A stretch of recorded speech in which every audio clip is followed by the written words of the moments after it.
Picture this. You're Rachel Reeves. You've just delivered what you thought was a fairly solid budget. Maybe not champagne and fireworks territory, but decent enough. And then suddenly, 44,000 people sign a petition basically saying, we think you might be a bit dodgy with the numbers. That's not a great Monday morning, is it?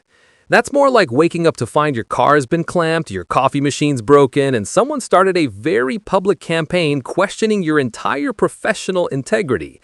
Welcome back to UK Political Insight, where we serve up the Westminster drama hotter than a freshly leaked government memo.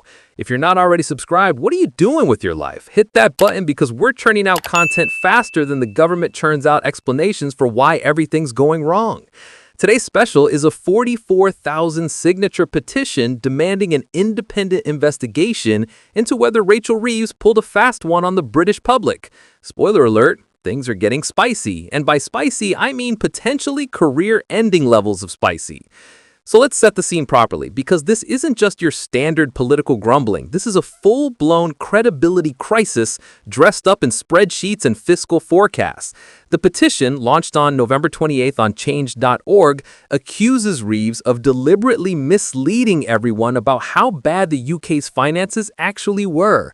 And not just a little bit of creative accounting either. We're talking allegedly painting a picture so grim that Dickens would have told her to lighten up a bit, all to justify absolutely hammering taxpayers with measures kicking in from 2025 onwards.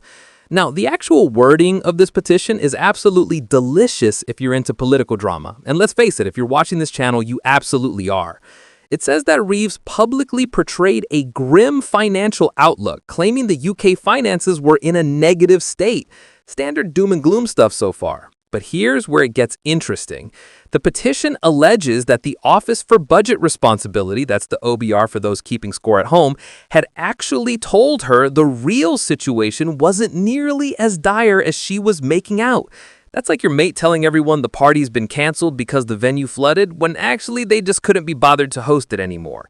The petition doesn't mince words either. It demands that the government launch an independent investigation to determine if Reeves acted with dishonesty or if there were other motives at play. That's pretty much the political equivalent of your parents saying they're not angry, they're just disappointed, except replace disappointed with possibly criminally misleading. It calls for an investigation that's thorough, transparent, and free from political interference, which in Westminster terms is like asking for a unicorn that does your taxes. Theoretically lovely, but good luck finding one. Before we get too carried away, though, let's inject a massive dose of reality here, because context matters even when we're having fun. This petition's on change.org, which means it has about as much legal weight as a strongly worded tweet. It's not an official parliamentary petition, so it can't actually force the government to do anything. A proper parliamentary petition needs 10,000 signatures to get a government response and 100,000 to potentially trigger a debate. This change.org effort, it could hit 1 million signatures and still wouldn't technically compel anyone in power to do a single thing about it. But, and this is a big but, just because something doesn't have legal teeth doesn't mean it doesn't bite. 44,000 verified signatures represents 44,000 people angry enough to actively do something about it.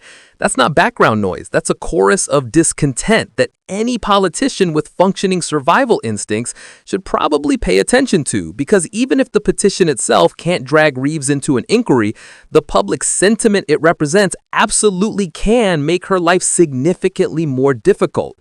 The organizer, a chap called Graham Lumsden, laid out his reasoning pretty clearly. He said, it's imperative that Reeves is accountable to the UK people for her conduct and decisions regarding our finances. He's expecting transparency, honesty, and integrity from elected officials, which honestly is adorable but also completely reasonable.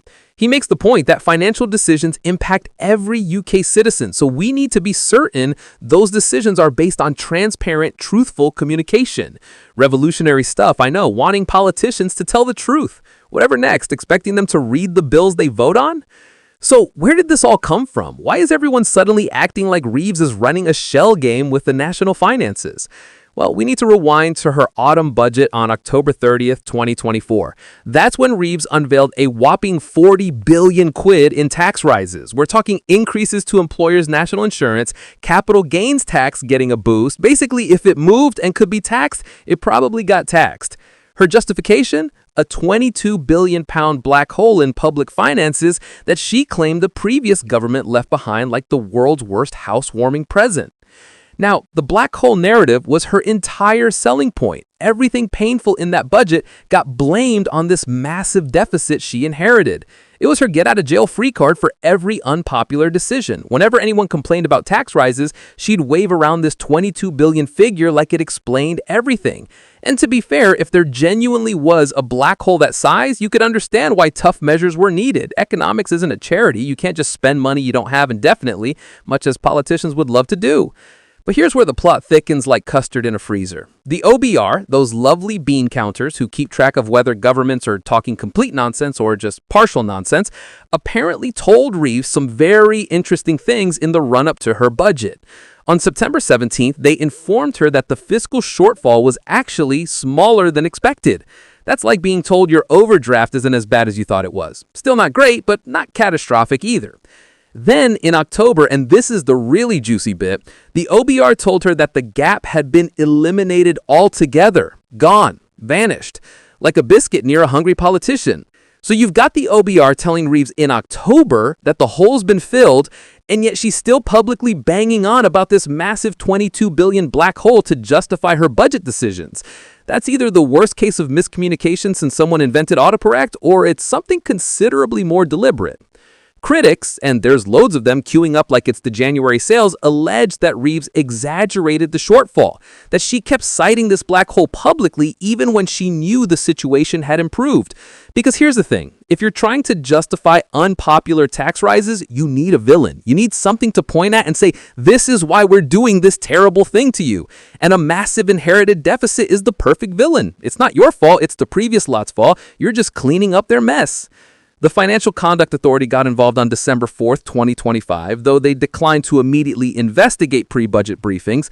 They said they'd wait for the Treasury's internal inquiry into leaks, which is a bit like the police saying they'll wait for the suspect to investigate themselves before deciding if there's a case to answer. Inspiring confidence, Dad. The Conservatives are absolutely loving this, obviously. After getting absolutely battered at the election and being accused of economic incompetence themselves, watching Labour potentially implode over similar issues must feel like Christmas came early. Kemi, the Conservative leader, hasn't been subtle about it either. She stated that Reeves gave an overly pessimistic impression of public finances as a smokescreen to raise taxes. Then she went full nuclear and said Reeves had lied to the public, not misled, not been economically flexible with the truth, straight up lied. That's scorched earth political warfare right there. Prime Minister Keir Starmer, bless him, is standing by his chancellor like a loyal golden retriever. He's insisted there was no misleading, that Reeves had been upfront about needing to make tough decisions to build fiscal headroom. In a speech on December 1st, he called the budget a moment of personal pride, highlighting achievements like lifting children out of poverty and raising the minimum wage, which is lovely but doesn't really address the core accusation that the justification for the budget might have been based on dodgy information. It's like being accused of stealing a car and responding with, yes, but I drove it very responsibly. Reeves herself has denied lying. She says she doesn't accept the accusations and that OBR figure still showed limited room to maneuver, which again is lawyer speak for I reject your characterization of events. It's not a robust defense backed by transparent data. It's more of a I don't agree with you statement that doesn't actually prove anything either way. The comments on the petition itself are absolutely fascinating because they show real human impact beyond the Westminster bubble. Diane from Walsh Now wrote on December 8th that it's disgusting how the British people have been lied to and that we need a government we can trust, which is fair enough. Alan from Seaford wrote on December 7th about his wife having dementia and how every penny that gets squeezed by what he calls a criminal government makes a real difference. These are not abstract political arguments. These are real people dealing with real consequences of economic decisions. And that's what makes this whole situation more than just entertaining political theater. Because when you're accused of misleading people about finances to justify tax rises, those tax rises hit real wallets. They affect real people's ability to pay for care, to heat their homes, to save for their futures. If the justification for those rises was based on an exaggerated or misleading picture of the actual situation, that's not just politically embarrassing at best. It's ethically questionable at best and potentially corrupt at worst. Downing Street's response has been to maintain that Reeves has the Prime Minister's full confidence, which is what they always say right up until the moment someone resigns. It's political code for it. We're circling the wagons and hoping this blows over. They've also said there are no plans for an external inquiry beyond the Treasury's internal probe, which brings us back to that whole investigating yourself problem. It's rarely a satisfying approach for anyone demanding accountability. What's particularly interesting about the timing of all this is that we're approaching the point where those April 2026 tax changes actually kick in. So while the petition's building momentum and the accusations are flying, people are also starting to feel the actual impact of these policies in their household budgets. Rising costs combined with questions about whether those costs were justified based on accurate information creates a perfect storm of public anger. The petition approaching 50,000 signatures isn't just a number, it's a symptom of something bigger. It's evidence that a significant chunk of the public doesn't trust the official narrative. Whether that distrust is justified based on the actual facts is almost secondary to the political reality that the trust isn't there.